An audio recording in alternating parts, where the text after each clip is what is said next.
Вы смотрите информационный выпуск Камшик Шара. Здравствуйте. 21 марта – день рождения президента Республики Абхазия Рауля Джумговича Хаджимба. Рауль Хаджимба родился 21 марта 1958 года в Ткварчале. 24 августа 2014 года на состоявшихся внеочередных выборах президента Республики Абхазия Рауль Хаджимба одержал победу в первом туре.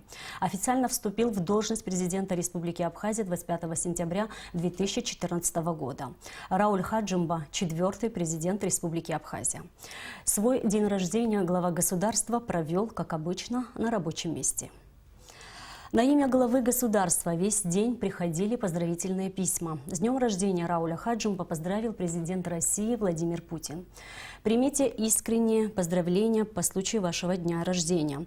Тепло вспоминаю наши прошлогодние встречи в Москве и в Сочи. Рассчитываю на продолжение конструктивного диалога с вами и тесной совместной работы по развитию отношений, союзничества и стратегического партнерства между Россией и Абхазией, отметил в частности в своем поздравлении Владимир Путин. Президента Республики Абхазия Рауля Хаджимба поздравили с днем рождения премьер-министр России Дмитрий Медведев, президент Республики Южная Осетия Анатолий Бибилов, президент Республики Арцах Бако Саакян, президент Приднестровской Молдавской Республики Вадим Красносельский. С днем рождения президента поздравили также спикер Народного собрания парламента Абхазии Валерий Кварча и политсовет Республиканской политической партии «Форум народного единства Абхазии». Делегация Абхазии принимает участие в работе международной конференции «Крым в современной геополитике. 5 лет Крымской весне», которая проходит в МИД России.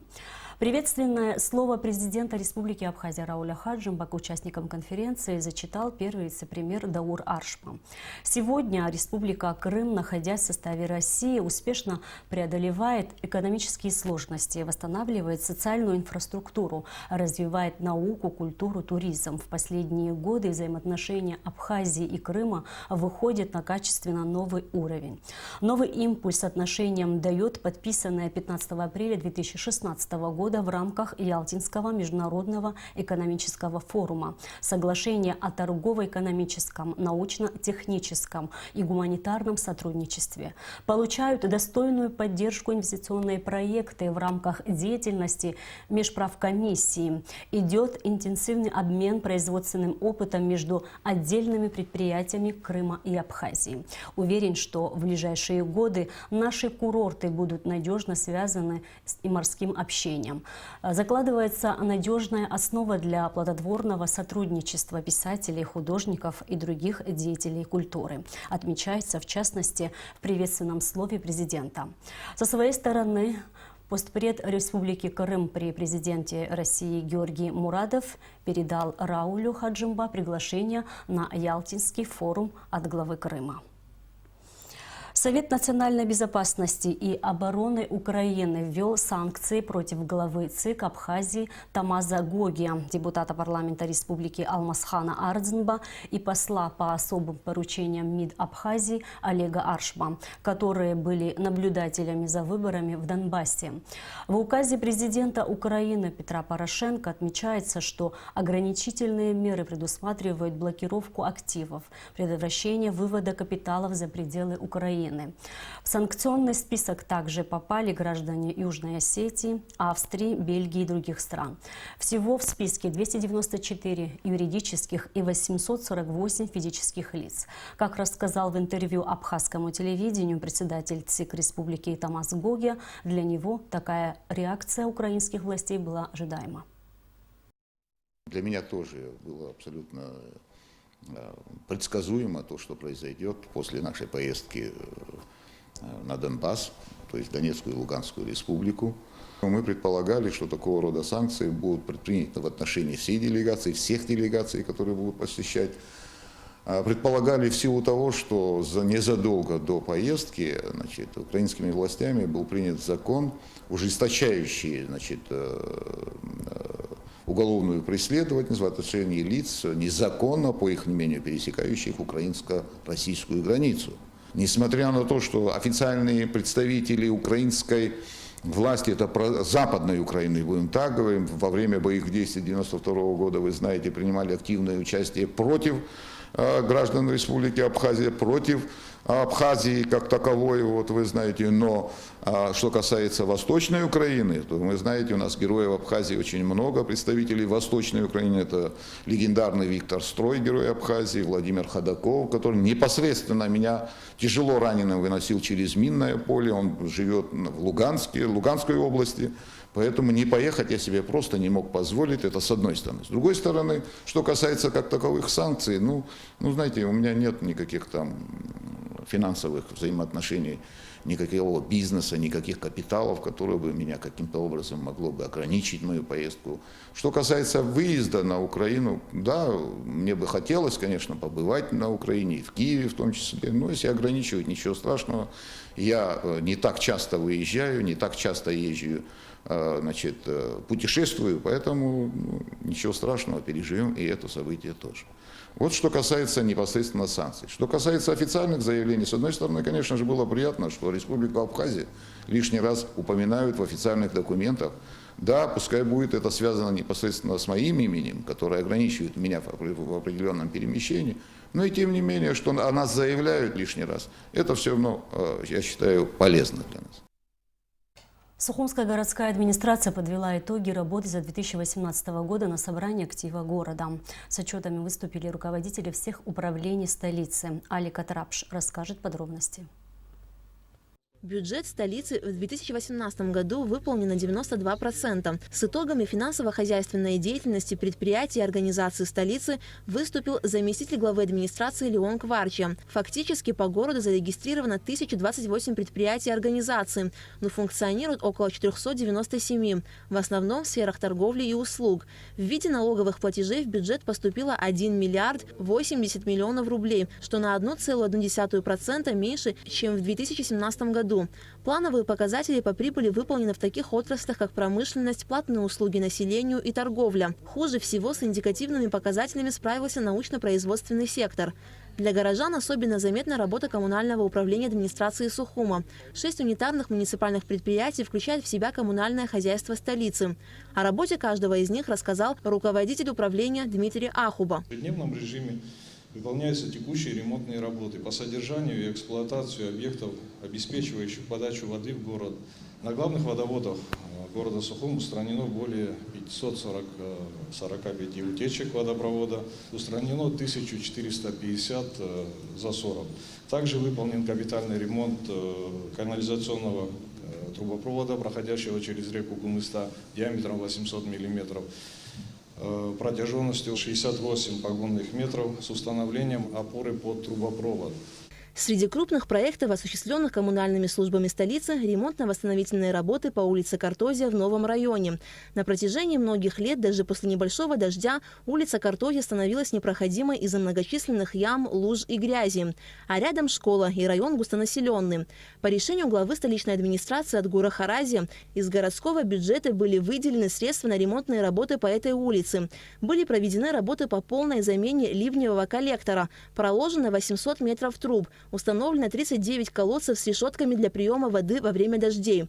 После окончания работ по укладке коммуникаций был проведен капитальный ремонт дорожного полотна. Кроме того, немало работ проводилось по подготовке столицы к курортному сезону и празднованию 25-летия победы в Отечественной войне народа Абхазии. В преддверии праздничных мероприятий коммунальными службами в городе высаживались цветы на набережную Махаджира в парке Славы у Красного моста. В течение всего года было высажено порядка 23 тысяч корней сезонных цветов нескольких видов. В течение года выполнены санитарно-формовочная омолаживающая обрезка 217 деревьев, санитарная обрезка пальм от сухих веток 3390, вырубка сухостойных и аварийных деревьев 110, выполнены уходно-формовочные работы кустарников 2576, многократная стрижка кустарников живой изгороди с 3 сторон с приданием нужной формы 706 погонных метров. С апреля по октябрь месяц ежемесячно выполняются работы по покосу газонов площадью 28,5 гектар. Пожалуй, одним из основных событий прошлого 2018 года является открытие нового здания Собес.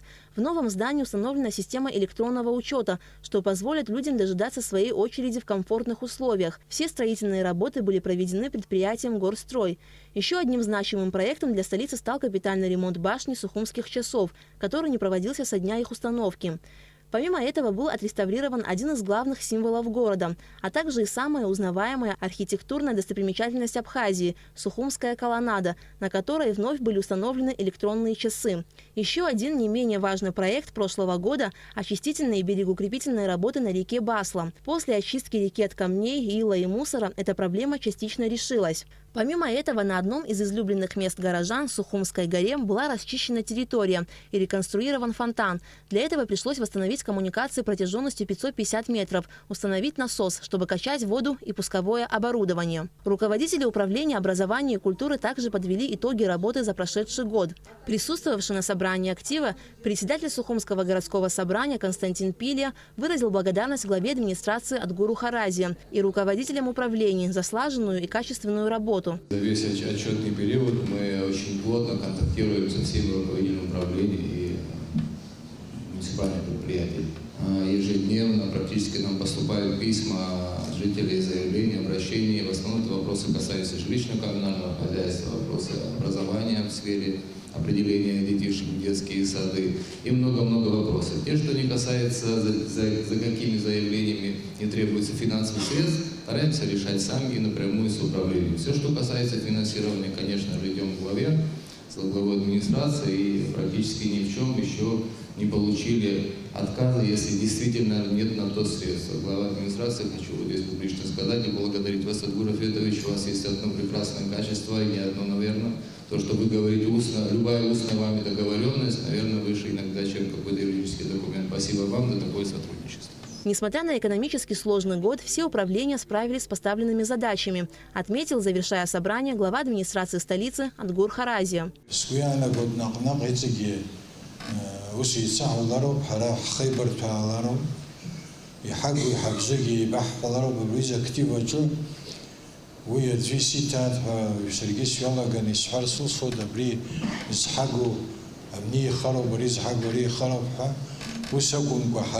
توسي حلصة يحلصة أحسن حلقة راح تبكر صا يجي حيخ خلطها ويقطع مجدا ويصحوا يعنق ويعنق زوم شرا وسحوا زوم سرا داري أي حرق وسو شام داري بزينة وسجود حيسب خزود ويزاق شراستد شرا يشمو فرس مجوجي يشلم شوجي Адгур Харазия также отметил проблему, связанную с неуплатой налогов. По словам главы столицы, долгов накопились миллионы. К примеру, одно только предприятие Черноморэнерго должно столице 120 миллионов рублей. Как отметил Адгур Харазия, если бы все эти долги были бы выплачены, можно было бы сделать больше для улучшения городской структуры. Больше бы ремонтировались дороги, кровли и подвалы домов. В большей степени осуществлялись бы и социальные выплаты. Помимо этого, Адгур Харазия подчеркнул необходимость более тесного сотрудничества всех подразделений, особенно в вопросах воспитания и образования молодежи, разработки и внедрения программ по пропаганде здорового образа жизни. Аля Катрапш, Степан Мартиросян, Абхазское телевидение. На 83-м году жизни скончался полковник милиции, участник Отечественной войны народа Абхазии, кавалер ордена Леона Бармышава Василий Мусович. В системе органов внутренних дел Абхазии Василий Бармышава работал с декабря 1969 года, занимая должность оперуполномоченного ОУР МВД Абхазской АССР. В отделе он проработал до 1992 года. Затем он был переведен на должность начальника Республиканского адресного бюро МВД Абхазии. За время службы в органах внутренних дел Бармышава проявил себя чутким и отзывчивым сотрудником, честно и добросовестно относился к своим служебным обязанностям, за что неоднократно поощрялся руководством МВД. Кроме того, Василий Бармышава является автором книг «Открытым сердцем» и «Неугасающий очаг». В первой книге описаны события грузино-абхазской войны, а вторая содержит очерки истории фамильного рода Бармышава. За время службы в органах внутренних дел поощрялся неоднократно. В сентябре 2017 года за долголетнюю службу в милиции указом президента Республики Абхазия награжден орденом Махсябша 3-й степени. Василия Бармышава похоронят 22 марта в Сухуми. На площадке Арсмира председатель Российского экологического общества Рашид Исмаилов и председатель Фонда международного делового сотрудничества Вахтанг Пипия подписали соглашение в области экологического сотрудничества. Документ подразумевает обмен опытом и информацией о наиболее важных и актуальных инициативах национального и глобального уровня, успешных практиках и эффектных методах достижения целей в решении экологических проблем, проведения и реализация совместных природоохранных проектов и программ, совместное проведение исследований в области охраны окружающей среды, а также содействие по привлечению международных экспертов и средств международных организаций для реализации проектов как в Абхазии, так и в России. Стороны будут ежегодно проводить мониторинг реализации соглашения с целью анализа результатов совместной деятельности, оценки прогресса, выработки мер по дальнейшему сотрудничеству. Мы будем развивать экологическое благополучие Республики Абхазия. Нам нужно совместными усилиями сделать так, чтобы все, что будет происходить на территории республики, все было сделано, реализовывалось с таким уровнем экологической ответственности и безопасности, чтобы это никоим образом не отразилось на природе. Для Абхазии необходимо сохранить ту экологию, которую мы сегодня имеем, ту степень чистоты, экологической чистоты моря, гор и всего того, чем мы сегодня располагаем, не испортить бы это. Вот наша цель, подписание нашего сегодняшнего соглашения. Мы будем действовать в рамках международных стандартов теперь. Мы будем, общественная организация, вот Фонд международного делового сотрудничества, будет требовать и будет призывать общество к тому, чтобы к экологии мы обращались не с точки каких-то строгих правил государственных, а с точки зрения вот требований общества, и что общество готово сегодня защищать чистоту, которую мы сегодня располагаем.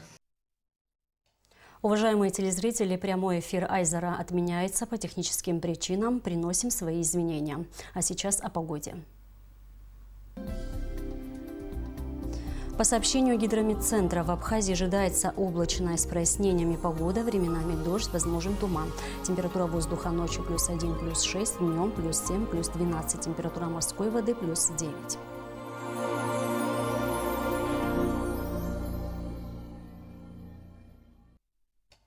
И на этом наш выпуск завершен. Всего вам доброго.